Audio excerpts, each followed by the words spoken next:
네, 오늘은 교재 6662페이지에 나오는 사주에 의한 예언 내용 스가랴입니다. 스가랴서. 그래서 스가랴서 13장 1절을 한번 봉독하도록 합니다. 스가랴 13장 1절. 교재는 6663페이지랑 그날의 죄와 더러움을 씻는 셈이 다윗의 족속과 예루살렘 거민을 위하여 열리리라. 1절 말씀 봉독해 드렸습니다. 네, 오늘 스가랴 선지서가 마무리됩니다. 마무리되는데 우리 한장모님께서 저를 많이 도와주셔서 일단 성경 전체 속에서 스가랴 선지서가 위치하고 있는 위치 확인을 정확하게 해 주셨고요. 그렇게 전개되는 하나님의 말씀은 바로 오실 메시아 언약에 초점을 맞추고 있다는 거 잘 결론 삼아서 말씀을 해 주셨습니다. 이게 이제 우리가 성경을 부분적으로 이렇게 들어가서 공부하다 보면 그냥 구루터기에서 가지에서 또 가지, 고지, 또 가지. 한 7, 8개의 가지를 지나서 지엽적으로 우리가 보다가 보면 성경의 핵심 주제를 놓치게 되죠. 그래서 성경의 가장 중요한 핵심 주제는 여호와 하나님 살아계시다. 그래, 여호와 계시라고 그랬잖아요. 여호와 내가 살아있다. 그리고 나는 이런 속성을 가진 자다 하고 살아있는 것을 확증하기 위해서 섭리하시는 모든 하나님의 말씀 자체가 바로 하나님의 5대 속성을 잘 함축하고 있다는 거 이미 우리 잘 알잖아요. 그걸 대전제하고 지엽적인 것을, 그리고 호세아 지금 13장 1절도 그렇게 이해를 하셔야 됩니다. 그러면 오늘 13장 1절로부터 마지막 절까지, 13장은 1절로부터 마지막 절까지인데, 그 절까지가 바로 이제 그 밑에 나오잖아요. 13장 1절로 9절까지 죄와 더러움을 씻어 3분의 1만 내 백성을 삼으실 것을 예언하죠. 참 하나님 대단하시죠. 자, 여기 이 제목 안에도 하나님의 주권성이 들어있어요. 전능성도 들어있고 또 하나님의 신실성도 들어있고 자비성도 영원성도 들어있습니다. 그러니까 하나님이 더러움을 씻어, 누가? 하나님께서 더러움을 씻어준다는 얘기죠. 죄와 더러움을 다. 죄는 조금 전에 제가 기도할 때도 말했지만 인간 마음 속에는 악이 다 도사리고 있잖아요. 죄악이 근본적으로 있어요. 누구나가 다 죄악이 가득 차 있는데, 문제는 우리에게는 성령께서 우리를 속사람을 거듭나게 했기 때문에 속사람 성령의 소욕이 그 악독을 자꾸 짓누르는 거죠. 악독을 제압하니까 우리에게서는 악독이 안 드러나는데, 그냥 놔두면 그 악독 자체가 드러나서 아버지에게 사업자가 완준다고 칼을 들이대고 아버지를 죽이는 아들도 생기는 거고요. 또 보험금 타먹기 위해서 남편을 죽이지 않나, 아내를 죽이지 않나, 별하별 악독한 일들이 벌어지지 않아요. 그런데 보험금 몇 천만 원, 몇 억 타먹기 위해서 아내를 죽이는 것은 굉장히 나쁜 놈이라고, 야 정말 악독한 놈이다 그러는데, 아니 좋은 땅이라고 자기가 뺏어가려고 평안히 잘 살고 있는 우크라이나 땅의 일부분을 그걸 총칼 들고 나가서 막 많은 백성들을 죽이고 그 땅을 뺏어가려고 하는 푸틴은 굉장히 훌륭한 능력자예요. 권력자고. 누구나 부러워할 만한, 야, 저 사람은 어떻게 저렇게 위대한 자리에 앉아있나. 정말 포악한 사람들이죠. 마찬가지예요. 같은 나라 안에서도 동족 상쟁 일으켜서 서로 남한 다 먹겠다, 북한 다 먹겠다 하고 으르렁댄다는 것은 다 악독한 것이 작용하기 때문에 그런 거거든요. 그럼 나라 안에서만이 아니라 정치 세계에서도 마찬가지예요. 너 과거 권력자 왔을 때 우리 괴롭혔지? 너 두고 보자. 나도 너를 가만 안 놔둔다. 세상 끝날까지 벌어져요. 보복을 하게 되면. 안 그래요? 자, 아버지가 보복을 해서요. 그러니까 아들이, 저쪽 보복당한 아들이 또 그걸 봤어요. 아, 나도 그 아들에게 보복한다. 그 아들이 또 봤어요. 나도 너를 보복하겠다. 그래서 결국 이 세상에는 죽이고 학살하고 하는 일들이 끊임없이 일어나기 때문에 우리가 사실 성경 모르면 이 지옥이지 이게 살 수 있는 세상입니까? 빨리 가야죠. 안 그래요? 아무것도 안 보고 산속에 들어가서 그냥 짐승처럼 살 테면 모르지만 눈 뜨고 신문 보고 뉴스 보고 인간들 살아가는 모습 보고 되어지는 이런 꼬락서니들 보면 다 귀찮잖아요. 성경 모르면.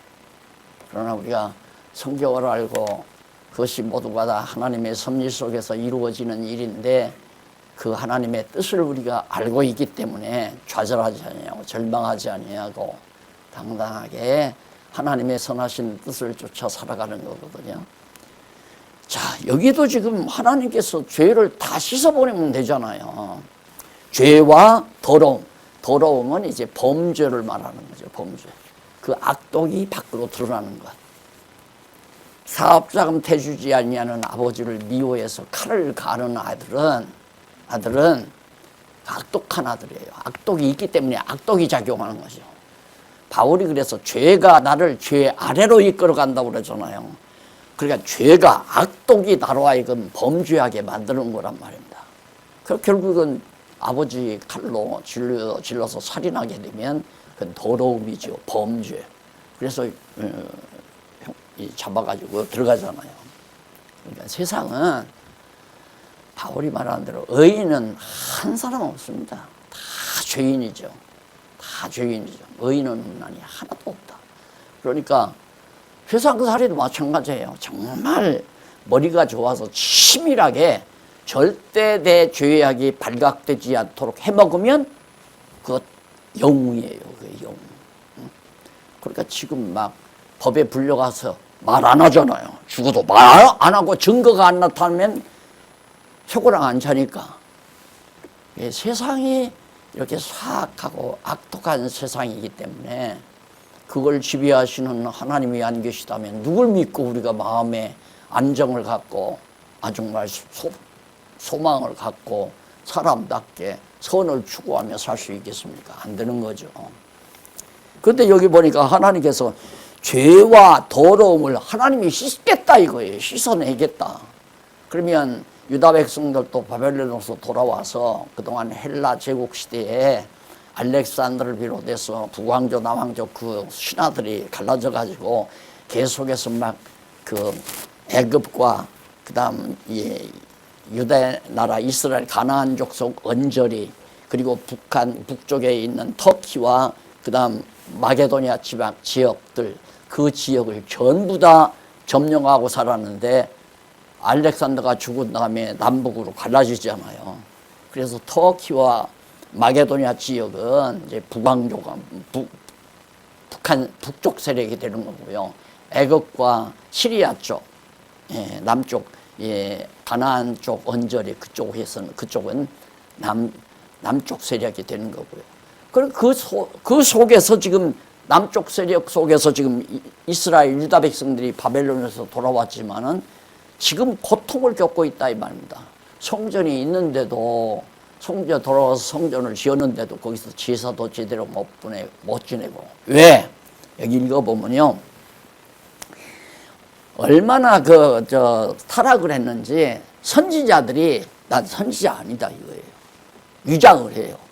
그리고 거짓을 예언하고 거짓말을 예언하고 그렇게 말할 수 없이 타락했기 때문에 이스라엘 민족이 바벨론에서 돌아왔지만 헬라 제국 시대 후에 계속해서 안티오코스 에피파네스라고 하는 헬라 지도자에 의해서 헬라 권력자에 의해서 호된 고통을 유대인들이 지금 당하고 있다 이 말입니다. 그때 하나님께서 스가랴를 보내서 내가 회복해 주마 그거거든요. 회복해 주겠다. 어떻게? 죄와 더러움을 싹 내가 씻어내는 물이 예루살렘에서 이렇게 흘러내리게 하겠다. 그러니까 죄를 지켜야 할 수도 있고 안 지켜야 할 수도 있는 분이 하나님의 주권자예요. 안 그래요? 내 마음대로 내가 죄를 안 지을 수도 있고 지을 수도 있는 게 그게 아니란 말입니다. 그러니까 우리가 아침 뉴스를 보면서 저런 고약한 인간 이러고 얘기하는 건 성경신학자가 아니에요. 그 당연한 거예요. 하나님이 저 사람을 가만 놔뒀구나. 육체의 소욕대로 살도록 불순종 가운데 가두어 놓았구나 해야지 저런 인간들은 당장 퇴출시켜야 되고 당장 파변시켜야 되고 난리들을 치잖아요. 세상 권력 잡는 거로 내 자꾸 세상에 하도 어지러우니까 국내 우리 주변에서 어지럽잖아요. 아니 멀쩡한 지금 출생하는 어린아이들이 모자라서 난리라는데 10대, 20대들이 그렇게 200여 명 가까이가 다 그냥 압사당해서 죽어가는 일이 그래 이 벌건 대낮에 일어나. 왜? 다 드러나잖아요. 그 책임받은 사람들이 다 이거 권력 잡았다. 나도 좀 권력 좀 누리고 좀 편안히 지배하고 나도 대우받고 나도 존경받으면서 살아야 되겠다. 그래서 마음껏 누리느라고 잠든 사람도 있고 그 다음 그 일에도 천천히 보고가 들어와도 귀찮으니까 당연한 거 아니에요? 저런 나쁜. 여러분이 그런 자리에 앉아서도 하나님이 그냥 육체에서 놔두면 그렇게 살아요. 그럼 들통나면 하는 척 해야죠. 이제 하는 척. 이제 조금 보세요. 이제 하는 척. 안전해서 각 행정부에서 난리칠 거예요. 두서너 달 지나면 잠잠해요. 왜? 귀찮으니까. 성공해야 하려고 해요? 성공하려고 하는 이유는 편히 살려고 성공하는 거 아니에요. 성공해서 밤잠 못 자고 만날 백성들 그냥 어려운 일이 있나 없나 그거나 살피러 돌아갈 그런 권력자가 세상에 어디 있어요. 천사 같으면 모르지만 믿을 게 하나도 없다는 얘기예요. 내 말은. 그리고 사람 욕할 것도 없는 거고. 왜? 그렇게 사악한 무리들을 불쌍히 측은히 여겨. 하나님께서 저렇게 버려두셨구나. 저렇게 하라고. 유대인들도 이스라엘 백성들도 안티오코스 에피파네스 같은 그런 인간은 하나님께서 그냥 하나만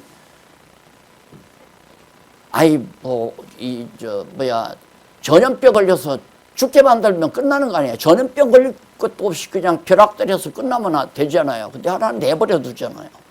그래서 사정없이 이스라엘 백성들을 막 학대하도록 그렇게 만들어 놓고 하나님이 왜? 학대하도록 만들어 놓으니까 백성들은 그냥 무서우니까 하나님 말씀 전하지도 않고 제사도 제대로 못 드리고 죽을 지경인데 제사를 어떻게 지내요? 안 그래요? 만약에 하나님 믿으면 당장 잡아다가 죽이는데 선지자라고 그렇게 드러나겠어요? 안 드러나죠. 숨고. 그러니까 선지자가 입에 털옷도 안 입는다고 그랬잖아요. 그 뒤에 보면 털옷도 안 입고 선지자 아닌 척하고 나는 모른다. 나는 안 한다. 왜? 하나님이 그렇게 사악한 무리 안에 가두어 놓으니까 그래요. 그러니 이런 것을 깨닫고 나면 오늘 우리들은 참 그래도 세상이 어지럽고 난리친다 하더라도 우리가 다 함께 모이지는 못해서도 나누어서라도 이렇게 모여 앉아서 서로 얼굴 맞대고 하나님 말씀 상고하고 하나님의 진지한 뜻을 궁구한다고 하는 것은 천하에 없는 복이죠. 안 그래요? 천하에 없는 복. 안 그러면 불안해서 어떻게 살아요? 참 내가 이렇게 보면 참 사람들 둔하다. 아니 김정은이가 핵 실험한다고 지금 내일 모레 한다고 난리가 치고 오늘 할지도 모른다고 그러잖아요. 이런 상황에서 그냥 서로 물고 뜯고 투기하고 돈 벌려고 하고 남 이겨먹으려고 발악을 하고 이런 어려울 때는 그래도 어려움이 오면 서로가 돌보려고 하는 마음이 자동적으로 생기잖아요. 그런데 그런 것도 이제 없어. 얼마나 사악해졌는지. 왜? 마비가 됐어요. 하도 뭐 북한에 왜 정치하는 사람들이 계속해서 과거 역대로 우리나라 대통령들을 전부 그렇게 이용했으니까. 그래서 북한에 지금 쳐들어온다. 그럼 그쪽으로 백성들이 다 쏠려가지고 전혀 정치 잘못하는 것에 대해서 조용히 입 다물고 있으니까.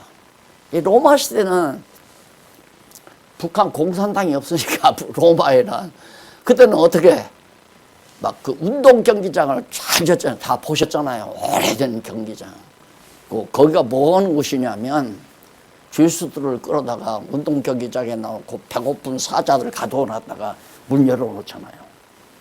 그걸 보고 스트레스 풀으라 그거예요. 인간들로, 백성들로. 그렇게 정치를 해나가는 거란 말입니다. 세상 정치는. 그런데 우리가 세상 정치에 기대할 게 뭐 있어요? 오늘 우리는 하나님의 말씀, 우리 경건의 시간에도 우리 한장로님을 통해서 성경 전체 한꺼번에 성경 전체를 한 5분 만에 그냥 다 머릿속에다 쓰잖아요. 하나님의 뜻을 다 집어넣잖아요.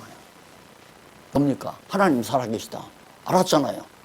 경건의 시간에 알아요. 아, 하나님 살아계시구나. 예수가 그리스도임이 분명하고 예수님 부활 승천한 것도 확실하고 세상이 아무리 어지러워도 부활 승천에서 하나님 보좌 우편에 앉아 계신 그리스도가 머지않아 정하신 때가 되면 이 땅에 오셔서 인간들의 마음에서 모든 악독을 제거해버리고 부드러운 마음을 주어서 죄 없는 천년왕국을 세우실 날이 우리에게는 정해져 있지 않느냐 말입니다. 살아생전에 모시면 우리들이 변화를 받아 그리스도의 다스림을 받을 거고요. 설령 살지 않고 육체가 잠들었을 때는 편안히 잠자다가 주님 오시는 날 부활해서 주님 영접하고 영원 평강 중에서 살 거고요. 이런 엄청난 신령한 복이 우리에게는 확실히 보장이 되어 있기 때문에 어지러운 세상도 참을만 하잖아요. 안 그래요?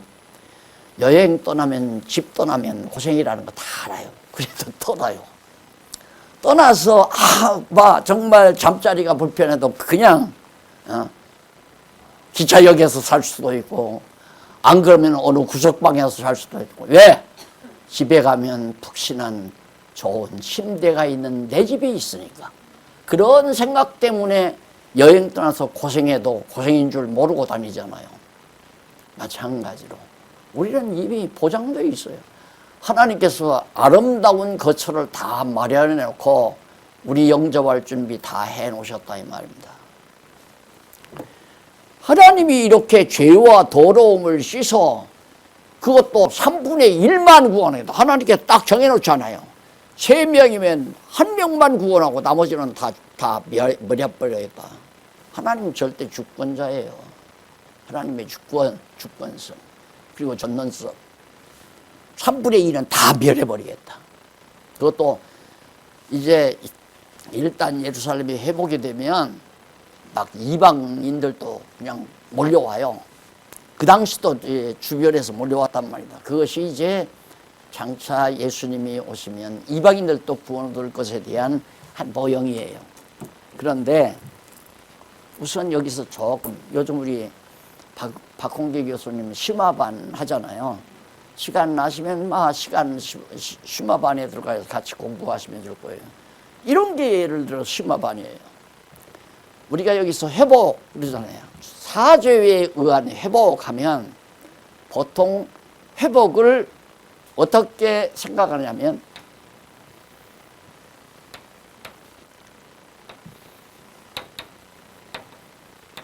예수님 오셔서 회복하잖아요. 그런데 여기가 하나님께서 언약하시고 언약대로 회복하시고 언약 저기 나오잖아요. 언약하고 성취한다 그러죠. 언약하고 성취했다. 그런데 회복은 제일 끝에 나오잖아요.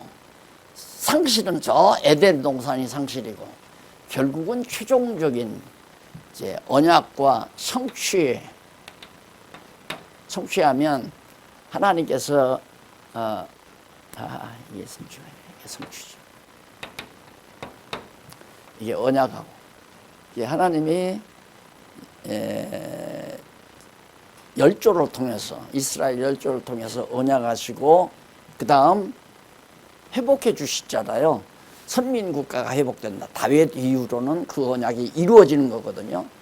그런데 보통은 마지막 스가랴나 그러니까 예루살렘이 회복될 때에 회복된 그 회복을 가리켜서 결국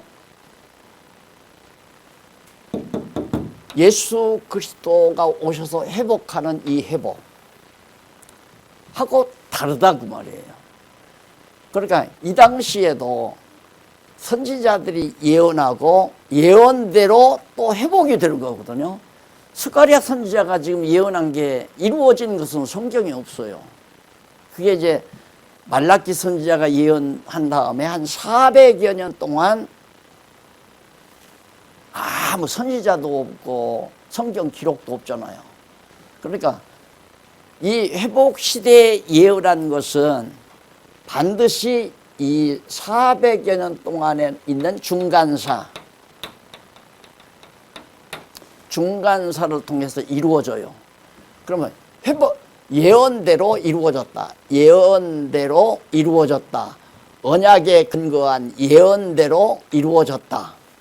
그러면 그 이루어지는 것도 언약하는 이때 모세가 이제 신명기에서 신명기 27, 28, 29, 30, 31, 32, 33 그 뒷부분에 전부 예언했잖아요. 그 예언은 다윗이 이 땅 위에 이제 다윗이죠. 다윗 왕이 나라를 세우면서부터 그 뒤로부터 계속해서 이루어질 것이 모세의 시대에 다 나타났는데 여기 바벨론 포로 갔다 돌아올 때까지의 회복도 있잖아요. 그건 바로 성전 그러니까 마지막 그 포로 시대 마지막 회복 시대 요 회복이죠. 바벨론 포로에서 돌아온 이후에 예언한 선지자들을 우리가 지금 공부하는 거란 말입니다. 우리가 여호와 전 회복 예언하고 전 제사 회복 예언 시대 학계 말라기까지 호세아 미가 쭉 나오는데 제2장 소선지자 예언 언약 해가지고 북왕조 남왕조 패망시대 예언은 이미 바벨론 포로에서 돌아오기 이전에 다 이루어진 거고 바벨론 포로에서 돌아온 이후에는 바로 전 제사 회복 시대 예언 학계 말라기까지예요. 학계 말라기까지. 이게 학계에서 말라기까지 이루어진 예언한 것은 전부 성경을 기록하지 않던 예수님 오시기까지의 400여 년 어간 동안의 중간사에 다 그것이 이루어지는 것이 나온다고 말이에요. 그래서 이렇게 회복시대 그러니까 포로에서 돌아와서 이제 여호와의 전 제사 회복시대에 예언한 그 예언이 이루어지는 것은 하나의 모형이에요. 모형, 예표, 모형. 그러니까 성전을 다시 돌아와서 지었는데 또 헬라 시대에 다 박해가 되니까 전 제사가 회복이 안 돼. 전에 하나님 성전에서 제사가 이루어지지 않잖아요. 또 선지자들도 하나님 말씀을 전하지를 않고. 그래서 이제 하나님께서 스가랴에게 내가 예루살렘을 이제 회복해서 아주 물이 깨끗이 너희의 죄와 더러움을 씻어내리는 물이 흘러내리도록 하겠다. 그래서 3분의 1은 깨끗이 목욕시켜가지고, 쉽게 말하면 목욕시켜가지고 내 백성을 내가 삼고 나머지 3분의 2는 다 멸망시켜버리겠다 이거예요. 그러면 아까도 말했지만 요 1절로 9절 13장 내용만 봐도 성경 전체의 내용을 설명하면서 하나님의 주권, 하나님의 신실성, 하나님의 전능성, 주권성, 영원성, 자비성 이런 하나님의 속성이 여기에 다 드러나잖아요. 다 드러나기 때문에 내가 왜 이걸 강조하느냐 하면 결국은 이 내용도 여호와를 계시하기 위한 내가 살아있다. 살아있잖아요. 예언했는데 그대로 이루어지니까 우리가 볼 때는 지금 21세기 여기서 사는데 여기서 사는 이 역사 책에 다 기록되어 있잖아요. 그게 지금 여기 교재에 다 중요한 핵심은 다 기록되어 있어요. 여러분 다 예습했으니까 다 읽어왔을 거 아니에요. 자, 이렇게 해서 설명한 다음 14장 넘어갑니다. 14장 1절로 11절 보면 열국을 치고 예루살렘을 회복시켜 보호해 줄 것을 예언합니다. 예루살렘 회복. 열국이라고 하는 것은 헬라 제국 지하에 있는 주변 국가들이죠. 헬라 제국을 비롯한 모든 그런 나라들을 하나님께서 전부 쳐버리고 왜 이렇게 할 수 있는 일을 안 하느냐. 하나님께서 미리 하지. 아야 더럽게 만들기 전에 쳐야 할 거 아니에요. 그게 우리들이 계속 에덴 동산에부터 그냥 선악과 안 만들었으면 될 건데 그걸 왜 만들었느냐고 그렇게 질문하는 거나 똑같은 거예요. 그러면 이게 우리가 이 땅에서 우리 스스로 잘 먹고 평화롭게 잘 살게 하려면 그런 게 필요가 없죠. 그런 것이 그냥 하나님께서 인간을 만들어 놓고 뱀도 짓지 말고 선악과도 만들지 말고 좋은 동산에서 그냥 너들 행복하게 살아라. 그게 목적이 아니라 눈으로 보이지 아니하는 여호와 하나님을 알게 해야 되잖아요. 그래야 하나님의 피조물이 우린 인간과 하나님 사이에 서로 하나님은 우리를 사랑하고 우리는 하나님을 경외하면서 영원토록 아름답게 창조주와 피조물이 어우러 살 수 있는 세상을 만들기 위해서는 하나님이 당신을 알려줘야 한다 이 말이에요. 그럼 알려주려면 망하게 했다가 흥하게 해야지. 죽였다가 살려야 되잖아요. 이게 여기가 핵심이에요. 그것만큼 확실한 게 없어요. 죽였다가 살리는 것. 예루살렘의 성전 헐었다가 다시 짓는 것. 제사 다 포기시켰다가 다시 제사가 회복되게 하는 것. 말라기서에 가면 제사 회복되게 만들어요. 왜? 결국은 여호와 계시하기 위해서다. 나 살아있다 이거예요. 그럼 오늘 내가 아까 어지러운 세상에 대해서 조금 얘기를 했는데 아무리 세상이 어렵다 하더라도 아무리 주변에 정말 믿었던 친구나 이웃들이 다 배반하고 떠난다 할지라도 그 아무 상관없잖아요. 왜? 그거 믿고 산 게 아니니까. 요즘 세상 하나님 없으면 어떻게 해요? 친구 많아야 돼요. 나이 들수록 친구가 많아야 된대요. 요즘 노인들 만나보면 그런 얘기를 해요. 노인이 돼가지고 밥 먹자 소리 한번 못 들으면 참 불쌍한 노인이라고 그렇게 얘기를 해요. 밥 먹자 소리 들으면 행복한 노인인가요? 예? 지금 세상 밥 못 먹고 사는 사람이 있어요? 뭐 행복하기 위해서 그런 게 아니라 오늘 우리 성도들은 밥 먹는 게 뭡니까? 성찬식 아니에요. 성도 교제예요. 사랑하기 때문에 좋으니까 함께 식사하고 담소하고 서로 정말 위로하고 그러면서 사는 게 교회 생활이죠. 하나님께서 이처럼 정확하게 성전도 헐었다가 다시 지켜야 하고 성전 돌아와서 지었는데 제사를 드리다가 못 드리게 만들고 왜? 하나님의 능력으로 제사를 회복시키기 위해서. 왜? 못 드리게 한 제사를 왜 회복시키냐 이 말이에요. 나 살아있다 이 말이에요. 내가 한다. 내가 너희가 하는 게 아니야. 좀 그래서 여기 지금 그 얘기를 하는 거예요. 하나님께서 백성도 다 죽일 백성 죽이고 살릴 백성은 살리고 3분의 1은 살리고 3분의 2는 죽이고. 그래서 19절도 너희들을 괴롭힌 열국 원수 다 갚는다 이 말이죠. 헬라 제국 지하에 있는 주변 절무래기 국가들을 다 국가 백성들을 죽이고 그 대신 자그마한 예루살렘 도성은 내가 회복시키겠다. 예루살렘 회복시킨다는 말은 성전도 정결케 만들고 그리고 그 성전에서 아름다운 제사도 드리게 하고 그 제사를 드리게 한다는 얘기인데 결국은 이제 말라기서가 제사에 대한 회복 내용 아니에요. 그래서 예루살렘을 내가 보호해 줄 것이다. 자, 그러니까 성경을 이 정도의 지금 우리가 쭉 에덴 동산에부터 훑어왔잖아요. 에덴 동산도 선악과가 하나님이 보호하면 아무도 손 못 대요. 안 그래요? 불담으로 보호하면 누가 따먹느냐 이 말입니다. 따먹도록 가만 놔두고 따먹은 다음이야 너 왜 따먹었느냐. 참 하나님 어렸을 때는요. 교회 가서 선생님들에게 그런 얘기를 들으면서 참 잠잠해서 잠이 안 왔어요. 하나님 그걸 안 만들었으면 좋았을 텐데 따먹고 막 하나님 야단쳐가 내쫓았다니까 얼마나 불쌍해요. 그래서 우리가 이렇게 고생 많은 세상에 와서 살았다는 거예요. 선생님이 얘기하는데 그 때문에 밤잠이 잠이 잘 안 오는 거예요. 그걸 풀어냈잖아요. 그 하나님께서 깨닫게 했잖아요. 아, 그렇게 하면 다 잘 산다. 잘 살면 어떻게 하나 부모 생각 안 해요. 하나님 생각 안 해요. 내가 능력 있어 내 손으로 이 부를 얻었다. 오만 방자하고 그게 이스라엘 백성들이 가나안 땅 들어가서 그렇게 살 것이라고 모세가 그렇게 예언했잖아요.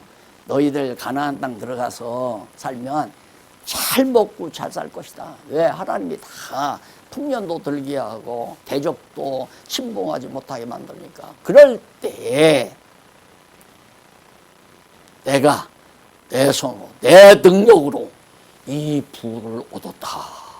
그렇게 오만방자의 행동할 거다. 그러니까 그것이 아니라는 걸 깨닫게 하는 방법은 망했다가 흥하게 하면서 하나님의 존재가 하나님이 했다는 걸 깨닫게 해야 할 거 아니에요. 그게 가지고 여기서는 건물이 성전이 헐렸다가 다시 하지만 여기는 제사가 포기됐다가 다시 제사가 회복되잖아요. 모두가 다 예수 그리스도께서 죽었다가 부활하실 참 실질적인 계시에 대한 모형이라 이 말이에요. 이 말 한마디 하려고. 이게 굉장히 중요한 얘기다. 그 구약은 모형이다. 간단하게 그렇게 생각하면 안 돼요. 간단하게 모형. 그러면 내 생활에서도 이만하면 그냥 근심 걱정 없이 살만 했는데 우리 교회도 그렇잖아요. 뭐 건물 낮춰놨겠다. 빚 좀 있어 봤댔자 좀 해보니까 뭐 1년에 뭐 한 2, 3억씩 갚아나가고 됐구나. 자, 그냥 그대로 했으면 지금 멀기는 해도 버스 2대는 됐을 거요. 큰 관광버스. 내가 그걸 생각을 했으니까. 나 은퇴하면 선교버스 하나, 그거 하나, 난 다른 거 필요 없고 선교버스만 하나 사주시면 우리 수고하신 장로님들 또 권사님들 함께 선교단 조직해가지고 버스 타고 여기서부터 출발해서 그때는 이제 평양으로 해서 저리 중국으로 다 하고 그냥 실크로드로 다 연결이 도로가 된다고 그래서 그걸 타고 가면서 선교하고 그래서 유럽에까지 선교하고 돌아면서 또 둘러보고 바울이 선교하고 다시 둘러보고 하듯이 그걸 생각을 했기 때문에 2대가 아니면 1대는 됐을 거예요. 그러면 내가 어제나 내일쯤은 그 버스 타고 우리 각 부서들 남전도에 여전도에 부서들 월요일이 아니라 토요일 날 가겠네요. 토요일 날 공휴일이니까 단풍 구경 많이 다닐걸요. 왜? 우리가 돈 내서 이렇게 잘하고 그러면 잘 산다. 하나님이 다 걷어치우잖아요. 누가? 하나님이. 그럼 걷어치우고 끝나면 하나님이 신실하신 분이 아니죠. 걷어치웠으면 깨닫고 하나님 여호와 살아계셔서 여호와 하나님이 우리로 하여금 네 자만 오만 방자 그거 다 쳐버리고 겸손하게 여호와 하나님 경외하면서 살아라. 깨닫도록 하나님께서 회복시켜준다. 그 얘기예요, 쉽게 말하면. 그러니까 이런 말씀들이 내 생활과 직결되는 거예요. 그러면 멀쩡한 생활이 갑자기 추락한다 이거예요. 경제가 추락한다. 야, 그럼 내가 죄졌구나. 그것만은 또 그렇게 공식적으로 생각을 하면 안 돼요. 욥은 아주 잘 하나님 경외하고 자식들이 와서 잔치하고 갔는데 그 뭐 큰 죄 졌겠어요. 근데 욥은 자식들이 잔치 동안에 기쁘니까 여호와 하나님이 소홀히 하지 않겠나 일일이 제사를 드렸잖아요. 그렇게 성실하게 신앙생활하는 욥을 하나님이 추락시켜 버리잖아요. 왜? 더 성장시키려고. 그러니까 잘하고 있는데도 망하면 더 성장시키려는 것이고, 잘못하고 있는데 망하면 깨닫도록 하시려는 하나님의 섭리고.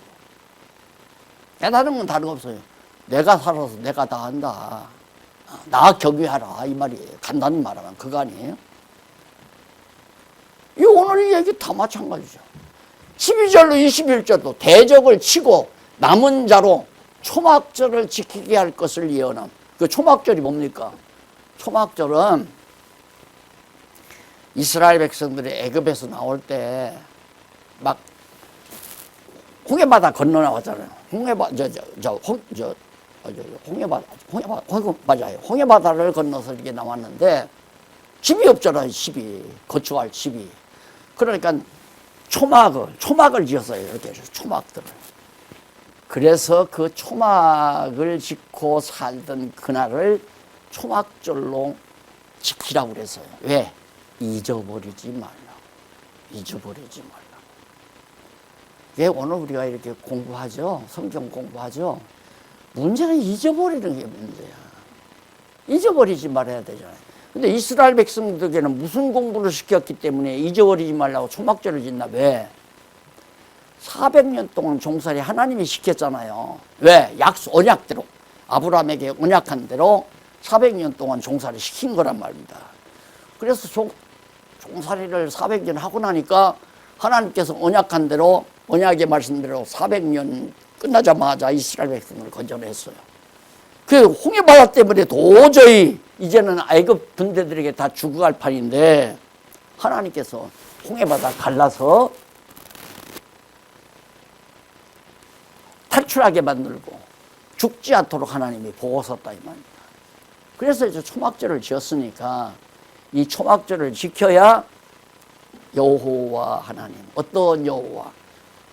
하나님의 언약의 말씀대로 애굽 땅 종되던 집에서 인도하여 내신 여호와 하나님을 잊지 않고 기억하게 하는 방법이 초막절이에요. 이걸 지키라.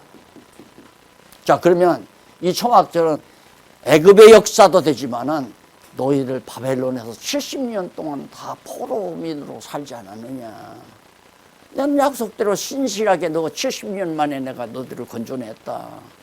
건져내서 돌아와서 다 무너진 성전 다시 지켜도 하고 제사도 드리게 하지만 하나님께서 또 제사 못 드리고 헬라 제국을 통해서 막 핍박을 가하니까 제사 못 드리지 않았냐.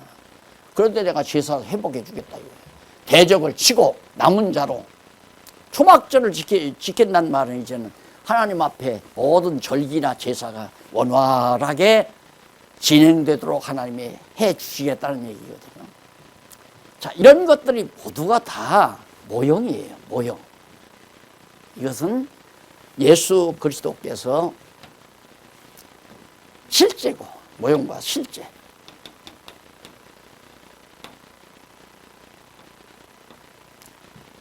그러니까 예수님이 죽었다가 부활하신 것에 대한 하나의 모형이지만 이 모형은 바로 언약과 통하는 거죠. 뭐요? 이렇게 함으로 내가 이렇게 하겠다. 그러니까 조금 더 말씀을 드리자면 하나님께서 아브라함에게 아담에게 생육하고 번성하고 땅을 정복하라 하고 언약했잖아요. 그 언약했는데 아담이 타락했어요. 타락했지만 하나님은 아브라함을 불러서 특별히 언약하고 언약대로 나라를 이루어서 이렇게 언약대로 다 역사가 진행되도록 했단 말입니다. 왜?